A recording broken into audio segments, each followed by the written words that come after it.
Hello there, this is the World News at 12 on Voice of the People, 90.3 FM.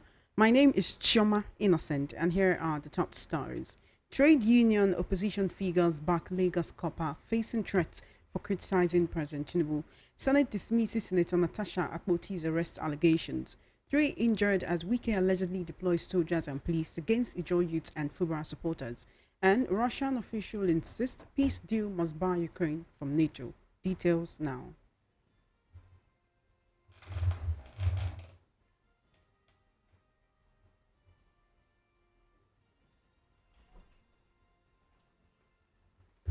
Thank you for staying with us. The World News at 12 begins outside the shores of Nigeria, where Russia is seeking guarantees that NATO will exclude Ukraine from membership and that Ukraine will remain neutral in any peace deal.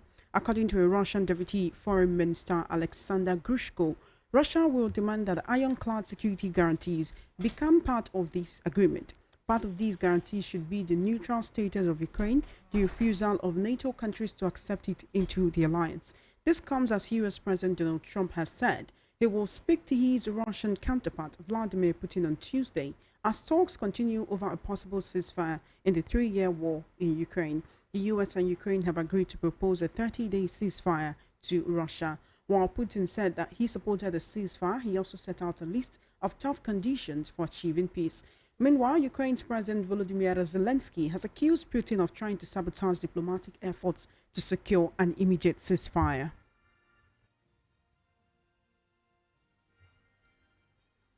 Back home in Nigeria, the Trade Union Congress TUC has backed a Lagos-based National Youth Service Corps NYC member Ushe Ugwamae, also known as Ray, who claimed to have received threats for criticizing President Bola Tinubu's administration. TUC President Festus Osifo, while speaking during a live television program, said that the core member spoke out of frustration, advising the government not to go after her but to be tolerant of critics. The TUC boss, however, advised critics to always criticize the government within the expected norm and with some level of decorum. In the same vein, Amnesty International has condemned NYC officials for allegedly sending threatening messages to a core member who criticized the president's administration over rising inflation and economic hardship. She openly tackled President Tinubu, calling him a terrible leader, and questioned what steps the government are taking to ease the suffering of citizens. Also reacting, former Vice President Atiku Abubakar has expressed support for the Lagos-based core member. In a statement shared on X on Sunday, Atiku praised her courage, describing her as a symbol of a new generation of politically engaged women committed to advocacy and democratic participation. Similarly, the presidential candidate of the Labour Party in the 2023 elections, Peter Obi, has rejected the reported harassment of the serving court member. Obi, who spoke on Sunday night on his X handle, said her case was not isolated, as he too had been subjected to threats for daring to offer constructive suggestions and comments. The Nigerian Senate has dismissed allegations by suspended Senator Natasha Akpoti Udaga regarding a planned arrest upon her return from the Inter-Parliamentary Union IPU event in New York. Senate spokesman Adeyemi Adaramodu, in a press statement today, said that Senate President Godswill Akpabio and the Senate have no reason to engage with Senator Natasha on the matter. Senator Akpoti Udaga had alleged plans to arrest her upon her arrival in Abuja, claiming that Senate President Akpabio had sent staff to evacuate her from the UN premises. She also asserted that her participation in the ICU event was legitimate despite her suspension. In response, Adaramondo suggested that Senator Akpoti was being troubled by her own actions at the IPU. The National Youth President of Afenifere, Prince Eniola Ojajuni, has called for urgent action against the rising wave of kidnappings by herdsmen in southwest Nigeria. Speaking at a press conference, Prince Ojajuni recounted his recent abduction, describing it as a wake-up call for the government and security agencies. He narrated how he spent 12 days in captivity after being abducted on February 17, suffering 2 gunshot wounds, one narrowly missing his spinal cord, alongside severe physical abuse. According to Ojajuni, the kidnappers have set up multiple camps across the region, using advanced technology to track victims and evade security forces. He provided alarming figures of 27 camps in Ondo State, 16 in Ekiti State, 7 in Osun, and 5 in Ogun State. He also described how his ransom payment had to be relocated after the kidnappers detected security forces tracking them. Tensions erupted in Rivers State at the weekend as security forces allegedly deployed on the orders of FCT Minister Nyesom Wike reportedly fired shots and tear gas at Ijaw youths and supporters of Governor Sim Fubara. At least 3 people were injured in the chaos. The unrest followed a standoff over the use of a venue for an event organized by the Ijaw Youth Council (IYC). In a video recorded during the incident, the IYC Secretary General decried the alleged use of military force against the group. Also, former Niger Delta agitator and traditional ruler Asari Dokubo has voiced strong opinions on the ongoing political crisis in Rivers State, questioning the recent Supreme Court ruling. Dokubo condemned the court's decision, claiming it went beyond its constitutional powers. He argued that while the Supreme Court is the highest legal authority, its ruling on Rivers State situation did not align with Nigerian law. Also, the Pan-Niger Delta Forum, PANDEF, has denied allegations by FCT Minister Nyesom Wike that the Niger Delta organization visited President Bola Tinubu last Tuesday to seek favor from him. You're currently listening to World News at 12 on Voice of the People 90.3 FM. We'll take a short break and return with more news and the news analysis segment. Just stay tuned.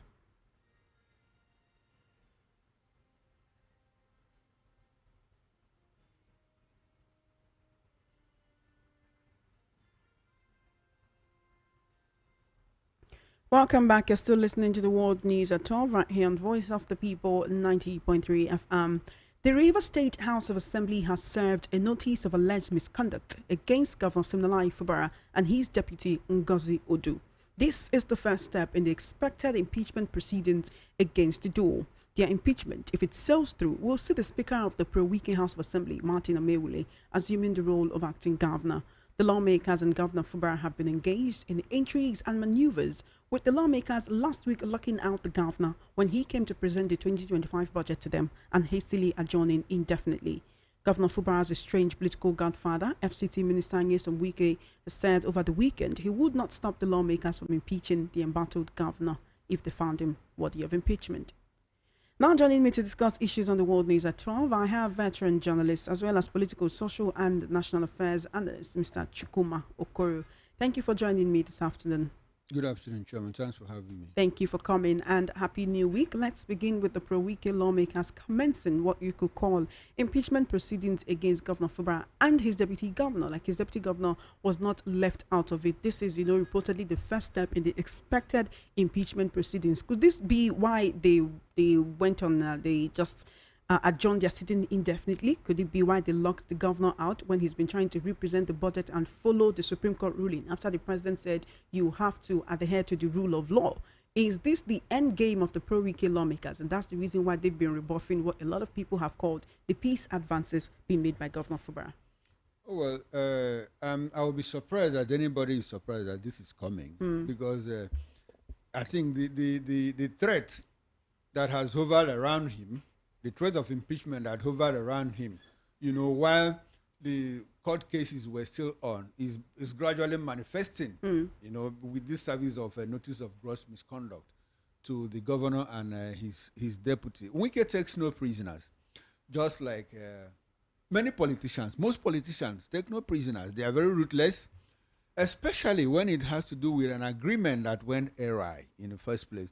I'm not sure any Nigerian politician will trust a Fubara, in terms of reconciliation and trying to make peace and handing him over, more like allowing him to return the power that he wields. Because the average politician, the average wicked thing will think, and clearly too, rightly too, that, look, if this guy has his way, he is able to retire me, he's able to crumble my own political empire. I'm not saying that is the right thing that Wike is doing or that Fubara is doing, but essentially, that is the mind. I've just opened the window into the mind of average politician in Nigeria, especially one who has power and hands it over to a godson. And all of a sudden, there's some kind of squabbles between. You rarely find such people make peace. Because if you make peace, the godfather is actually taken out. Look at it happened in Enugu State between Sullivan and Chimaroke Nnamani. It happened in Abia State between OUK and TAOG. Where else did it happen? It has happened everywhere. Look at what is going on between Erufai and Obasani in Kaduna State. Look at what even happened between Kwakwanso and Ganduje. So that is the mindset of the average politician. Wike doesn't want to take chances. like we want to make peace. Now, what kind of peace would that be? But Mr. Koro, when I go back, which is the reason why I ask, has this been the end game all along? Because after Governor Fubara has been accused that he was the one who started it by the Supreme Court, saying you pull down the Rivers Assembly because you do not want these people to sit, and that's why they say they defected. Could this be the reason why there's also talks of, oh, there is no legal backing, there's no legal document to show that these people defected from the party? Because ordinarily, if that defection had stood, then they would be unable to actually carry out impeachment proceedings against Governor Fubara. You know, Choma, when you talk about endgame, and I said yes, this has always been it all this while. Everybody knew. Do you see this selling true? Choma, will Governor Fubara be impeached? It will. So Governor Fubara will be impeached? It will sell through. If they mean it, if they mean business, it will happen. Like I told you, Wike takes no prisoners. He doesn't care. He's very ruthless, just like any other politician. If you talk about, I think the Supreme Court was political in their judgment and in some of the statements they made surrounding the judgment. Pulling down the House of Assembly shouldn't have been part of what they talked about. The governor felt, rightly too, I mean, if you rationalize it, that the House of Assembly building needed renovation. And that was why he pulled it down. He didn't stop them from sitting. The other 4 lawmakers, where were they sitting? They had a makeshift arrangement where they could sit. So that is not the issue. The issue is, do you have the mess, the symbol of authority of the House to convene and sit, pass resolutions, pass bills, motions, and all of that? Yes, they clearly had it.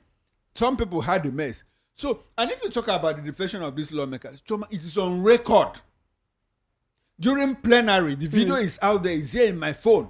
But is that said that the Supreme Court did not use the evidence it was supposed to use? Because it says there was no iota or shred of evidence to support the claim that they defected. What the Supreme Court said was that there was no evidence. When they said that there was no evidence, they were talking about the evidence before them. The Attorney General and Fubara's lawyers didn't put out those evidence. And recall too that Fubara had withdrawn his case, while these other parties didn't withdraw their own. So Supreme Court deliver judgment based on the case before them. They couldn't go and source for external evidence on their own to support no Fubara's case because you have withdrawn your case. You know, so it's on record. It was recorded in the Hansard. Hansard is the proceedings of the House of Assembly on daily basis. That the Deputy Speaker to Martin Amewule announced it and said, including Martin himself, we have all defected. The video is on my phone here. It's on record. But that evidence wasn't put out before the Supreme Court in the case that they decided. So Governor Fubara's lawyers are the ones who did not allow this case proceed in the way it was supposed to, by putting out the right evidence to actually show that these people defected. So if you come here to say they did not, and even if the APC says we don't have them in our register of party members. It is on record that in the proceedings, plenary, in the Rivers State House of Assembly, plenary, that the Deputy Speaker announced. Can we say now that these lawmakers they've eaten their cake and they've had it because they defected? Then now the ruling is saying there is no evidence to that they defected, so they can then retain their seats, push out the governor, and have Amewule come in as the acting governor. Yes, because of the technical errors committed by the Fubara team, and I'm surprised that the Fubara has an Attorney General and Commissioner for Justice who couldn't even advise him on the right steps to take.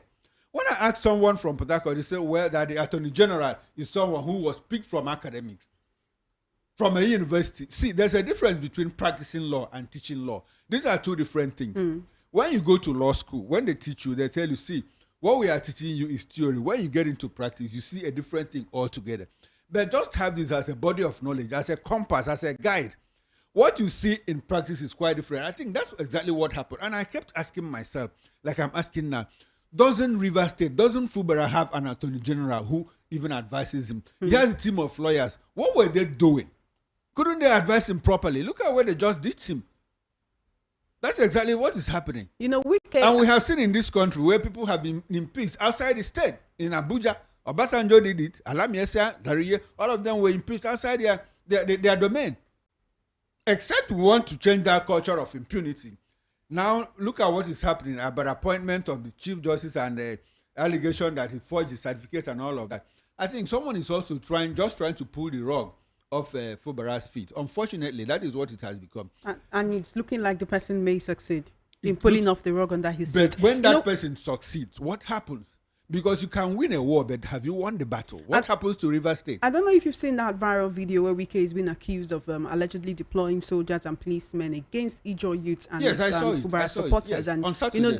in that video, the person who was making the video kept talking about how, okay, this is Wike's handwork, this is his handwriting, this is what he's doing to the people who are supporting the governor in Rivers State. Asari Dokubo has come out to issue threats. The Ijaw National Council, the Ijaw Youth Council, they are issuing threats. Militants are saying that they will bomb oil facilities, they will go back into the bushes, and the wave of kidnappings may begin again. Do you think that Wike cares about all of this, if indeed he's the hand behind the curtain? When I told you that Wike takes no prisoners, that's exactly what I meant. That he's very ruthless. He doesn't care.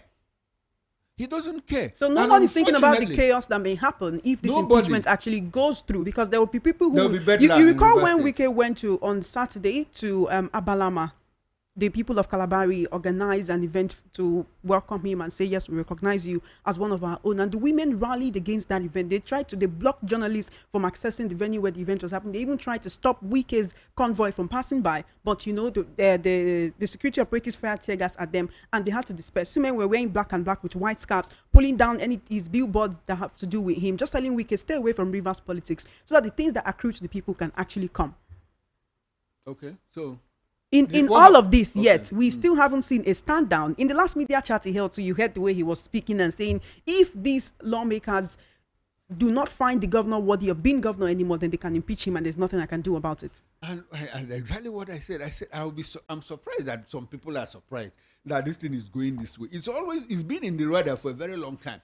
When this crisis started, people know, and I knew that, look, if Wike has any opportunity to take Fubara out, he's going to do that, and the opportunity is clearly in his hands now, and that is why it is going in this direction. Somebody that turned that, he fired. Look, heavens will not fall if Fubara is impeached. Hasn't he said it all? What else do you want him to say? Unfortunately, like I keep saying, it is not Fubara, it is not Wike, it is not their sons, it is not their brothers that will suffer, that will die in the crossfires. It is the average Rivers youth, who is carrying the thing on his head. This person must. And look at what Wike is doing. Wike is clearly dividing the Ijaw nation. The case you recall what happened on Saturday in Abalama. A certain group of Ijaw people are now saying, look, we like what Wike has done for the Kalabari nation. Kalabari is, anyway, by the way, is part of the Ijaw nation, his own nation. Now, a certain group of Ijaw stakeholders had invited him to reward him, to thank him, for what he did to the Ijaw nation. Meanwhile, the IYC had already scheduled a meeting for the same venue, and they were forced to move out of that venue. That was what caused the problem on Saturday. And you saw how Wike bulldozed this way, chased the women out.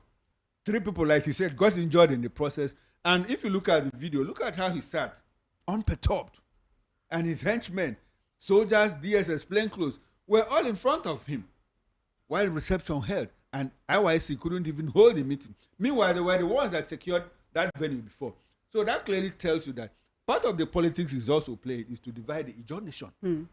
If Fubara is able to divide the Ikure nation, and Wike is able to divide the Ijaw nation, what is left of Rivers State? Of course, the Ogoni nation will be divided. The Ngeni kingdom and all of these people around Omoha, Omoko, Ahoda, all those places will also be divided.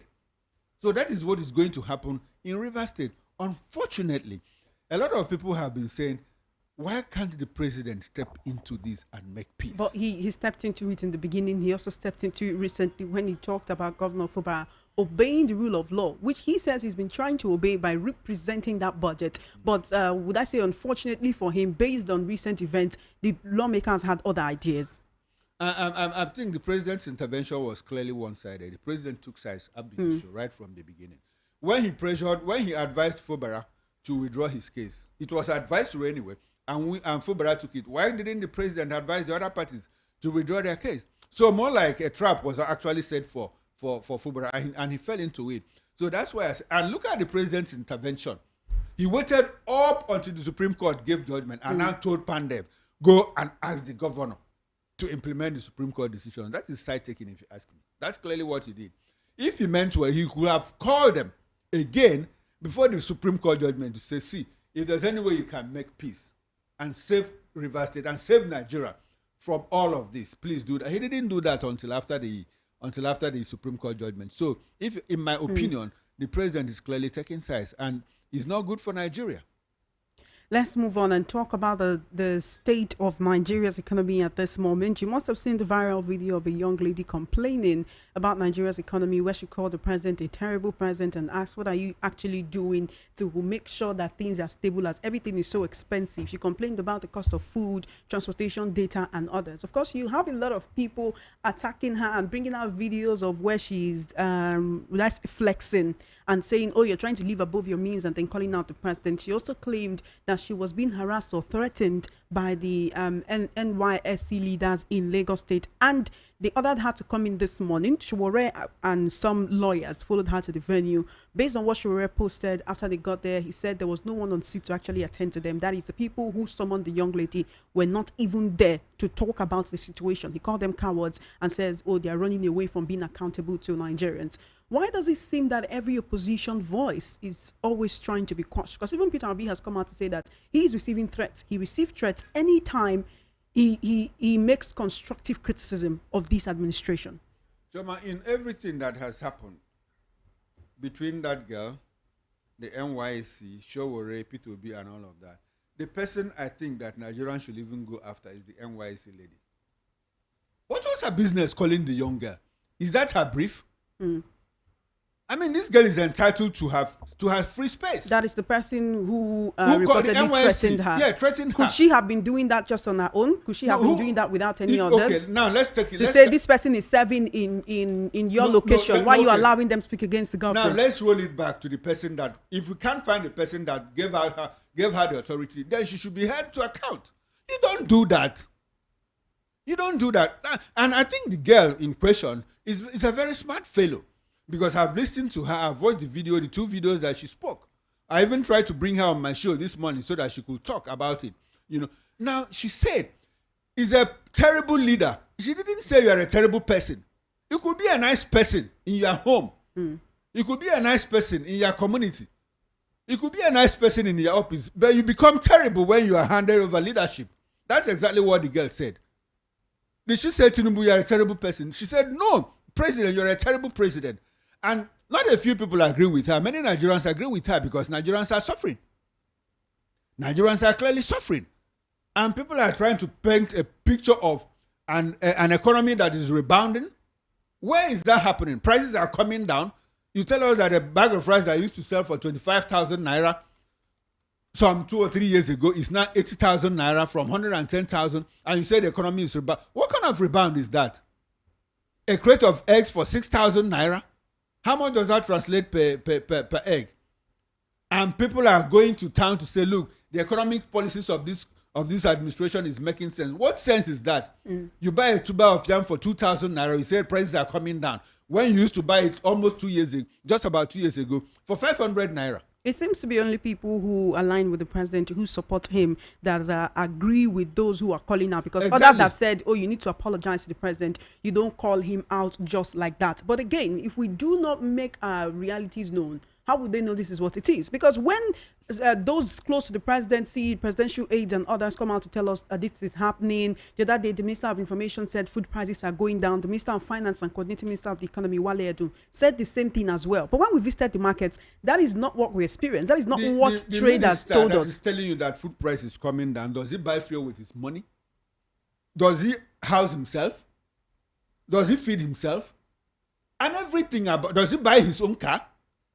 No, the government does everything for him. So why wouldn't the prices come down? In all of this, we still have certain people who, ahead of 2027, are already campaigning for President Bola Tinubu's second term, right? Just less than 2 years into this administration. Some leaders of APC have begun campaigning for the president's re-election in 2027, although neither the party nor the president has officially flagged off any campaigns. Top APC leaders, including the party's national chairman, Abdullahi Ganduje, and Secretary to the Government of the Federation, that's George Akumi, have advocated the president's second term in the north. You've seen a campaign billboards. I even saw a video of, a vehicle with the president's 2027, Tinubu 2027 campaign billboard on it. You have people already campaigning ahead of 2027 when the promises that were made before 2023 have not actually been fulfilled 2 years into this administration. Also, You must have seen the video of the president's son, Sheyi Tinubu, in the northern region of the country, sharing rice. We could say trying to just give people palliatives because of Ramadan, sharing cooked food, actually, not uncooked food. Now, some northerners are slamming him for distributing street food as Ramadan aid, accusing him of seeking favor amid public frustration. What's your assessment of the situation and how he's been trying to get acquainted with people in the north? That's Sheyi Tinubu. Okay, number one, sharing food during Ramadan. I don't think there's anything wrong with that because people are not starving; they are just fasting.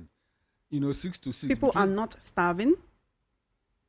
No. What I mean by people are not starving, what I mean is that people must eat, even in the midst of Ramadan. Maybe I shouldn't have used the word starving. What I mean is that people also eat even during Ramadan because it's from 6 to 6. So between 6 in the evening to 6 in the morning, people can eat as much as they want. And this is also the Lenten season. So I don't see anything wrong in Sheyi Tinubu sharing palliatives, food palliatives. As much as Nigerians understand sharing palliatives, it's been much more permanent since, would I say, 2022, 2023. Nigerians understand the sharing of palliatives, but one plate of cooked food, how long can it feed a person who's fasting? Is just an excuse for people not to eat at this moment based on their religious obligations. But even when the fasting is over, can people afford that food? That is exactly because people who can afford cooked food, will they go and queue to collect cooked food? I have not answered the first question you asked me. You're asking me. Please go ahead. Now, Sheyi is sharing food so that people who can't afford it, will have food to eat. I don't see anything wrong in that. So long as he's not doing that from the coffers of the government, if he's doing it with his personal money, well, that is his business. Dangote shared 16 billion naira worth of food over the weekend, and it is also Ramadan. Did people condemn it? So why are people condemning Sheyi Tinubu's own? You get the point. So when people are campaigning for the president for 2027, I understand if they are campaigning on it based on the fact that there are some policies that the president has tried to put in place that might actually take Nigeria out of the woods beyond 2027, and they're asking him. They are unable to continue their businesses because they cannot find the required capital, as everything is now so expensive. When we come and talk about freedom of speech and the gagging of the press and all of that, a lot of people have condemned this administration when it comes to that, about trying to stifle the freedom that people have in speaking, right? If we are unable to have that freedom to speak, how can we continue to make our realities known? How can we actually push for that freedom as Nigerians ahead of 2027 and indeed after? Now, your question is double-barreled. One, you talk about 7.2 million businesses folding up. Now, that question should go to people that say that the president is doing well. Because I haven't said that the president has done well in terms of the immediate economic gains from his policies. We might have long-term gains because I like the direction he's traveling. But in the immediate, in terms of managing the economy, so that Nigerians can even benefit, let inflation come down, let prices come down. If not before as they were before, but let it even come down by half. And we'll now make projections that in the next 2 years, by 2027, the prices will have revised. That is where we can say, now let's vote for the president based on his economic performance. Now, if you talk about how the Nigerian people are being gagged, it has become, this administration comes out more like a military one, They have tried it several times. They came up with a bill to say if you criticize any government official or any person in government, you will be jailed and all of that. Nigerians shouted them down. We also have the Cybercrime Act. With the Cybercrime Act, which is more like what they used to try Omo Ilesho that time. The other time they put him in detention, that he was cyber stalking the police somewhere in front of along International Airport Road here. That is what we have seen coming from this administration, especially an administration that rode to power on the platform of free speech. They protested. Nobody gagged them. PDP, Jonathan didn't do anything. Jonathan allowed them a free time, free space to express themselves. Unfortunately, this same administration cannot avail Nigerians of that opportunity. So it is very clear that Nigerians look at how many journalists are on the run, how many have been hounded. David Hunde is on the run. Fisayo Soyombo was arrested and released the other day. What of Omo Eleshowore? They've been harassing, hounding the young man everywhere. Journalists are, everybody. Look at what they are doing to the core member, threatening her for just speaking out. And I asked my guest this morning on the morning show on VOP TV, when you say you are a terrible person, is that an insult? And she said, a terrible president. You know, a we have leader. a culture of respect for elderly people and people in higher positions of power. Okay. A lot of people will say it's our culture, it's our tradition. A culture that says we shouldn't speak truth to power. That is actually what has brought Africa to where it is today. That culture of respect. You see somebody doing something wrong. So do you think that there is a president that is more criticized and insulted than the president of the United States of America? I can't find any. It's only in Africa that you talk about your president in hushed tones, your leaders. Hey, don't do this, don't do this. Don't speak of him like that. Don't speak evil of the dead. Don't speak. No, that is what has actually brought us to where we are. And until we begin to hold our leaders to account without raining personal insults at people. And like what the young girl said, she didn't say, Tinubu, you are a terrible president. She said, you are a terrible leader. Like I said in my opening speech, you can be a good person at home, but you are a terrible leader outside. Probably you don't know the direction to follow. That's exactly what the girl meant. And is there anything that the girl said? Is there one thing that she said that is not true? Not even one. Not even one. Ahead of 2027, a lot of Nigerians are seeing that politics does impact it, because you know, you have a lot of people who say I'm not interested in politics, but ahead of 2027 and after the wave of political consciousness that swept over the nation before the 2023 elections, a lot of people have realized that politics does indeed play a role in everything that happens to us. You know, we have someone who is a staunch supporter of the president who lost his little child over the weekend due to the fact that the child seemed to have a piece of granite in their lungs. Right, and you know, they went to the hospital. The hospital did not have a $2,000 equipment that could have actually helped to push out that granite. The baby ended up dying, and you know, he went on a cursing spree, cursing the health practitioners of that state where it happened. And a lot of people tried to draw parallels to the fact that you're supporting this administration to what happened to your son, but he did not see it. Would you expect Nigerians to vote right in 2027 based on what they have seen now? Now, in that case, it could have happened to anybody, not even one who is also against the president, you know. But so it speaks to the kind of Medicare that we have here in Nigeria is a very terrible one, and that's why you can still draw a parallel line from there to the policies of the federal government, no matter who is on seat at the moment. Matter who is on seat at the moment. Tinubu just came into office about 2 years ago. Things have always, the Medicare has always been like this for a very long time, you know, and that is why for the 8 years that Buhari was in office, what did he do? He flew to London, he flew to France.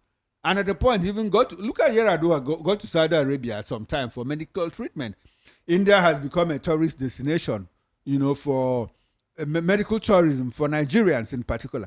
So why can't we replicate that in Africa? A certain 7.2 billion naira was recovered from 2 indigenous oil companies who didn't pay royalties to the federal government.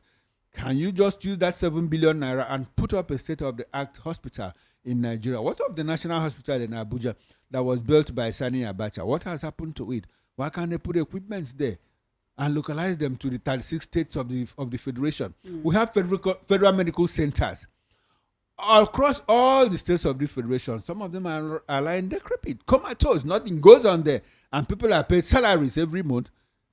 Some of those places have become abattoirs, human abattoirs, where people are killed unknowingly anyway by medical practitioners. Why? Because they don't even have equipment.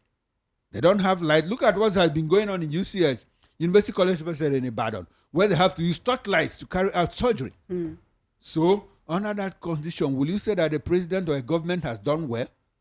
Tinubu is not alone in all of this. All the past presidents, I can't point to anyone that has taken Medicaid seriously. Not even one of them. You know, we can talk and keep pointing out the points on which there has been a failure of leadership. Because of our time, I want to quickly talk about insecurity. There is a fresh revelation by Prince Eniola Ojajuni, that is the Afenifere youth leader who was kidnapped on February 17 and spent 12 days, a grueling 12 days in captivity. He says he was beaten 72 times daily. He witnessed fellow captives being brutally mistreated. He talked about how the kidnappers were well organized and heavily armed wielding over 20 AK-47 rifles.